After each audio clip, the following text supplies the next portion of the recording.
Hello bachcho, let's read the question. The question says a copper ring is held horizontally and a bar magnet is dropped through the ring with its length along the axis of the ring. Will the acceleration of the falling magnet be equal to, greater than or less than that due to gravity?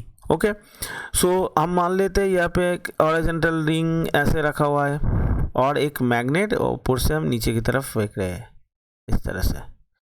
तो इसमें हम suppose S लिख लेते हैं, इसका north लिख लेते हैं, ठीक है। तो north pole facing the upper surface of the हमारा क्या होगा, रिंग हो गया, ठीक है।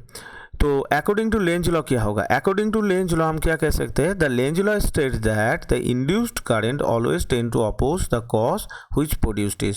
तो यहाँ पे क्या होगा, अगर फ्लक्स का चेंज होगा, इस रिंग के थ्रू फ्लक्स का चेंज होगा तो इसमें एक ईएमएफ इंड्यूस्ड हो जाएगा, ठीक है।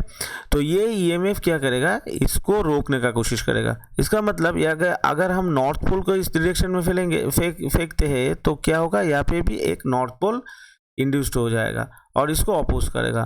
तो पहले अगर ये मैग्नेट फ्री अगर जी एक्सेलरेशन में नीचे की तरफ आएगा तो इस कंडीशन में इस तरफ एक ऑपोजिट फोर्स क्रिएट हो जाएगा। इसका मतलब इस डायरेक्शन में वो जी के लेस देन में आएगा, ठीक है, लेस देन जी होके आएगा, लेस जी का जो वैल्यू होगा उससे कम एक्सेलरेशन में नीचे की तरफ आएगा। सो हमारा आंसर क्या होगा, the acceleration of the falling magnet is less than that due to gravity. Okay, किस लिए, क्योंकि लेंज लॉ के अकॉर्डिंग इसमें एक ईएमएफ इंड्यूस्ड होगा और ईएमएफ इंड्यूस होने के लिए यहाँ पे एक नॉर्थ पोल का क्रिएट होना भी ज़रूरी है, ठीक है। Hope you all understood it well, best of luck, thank you.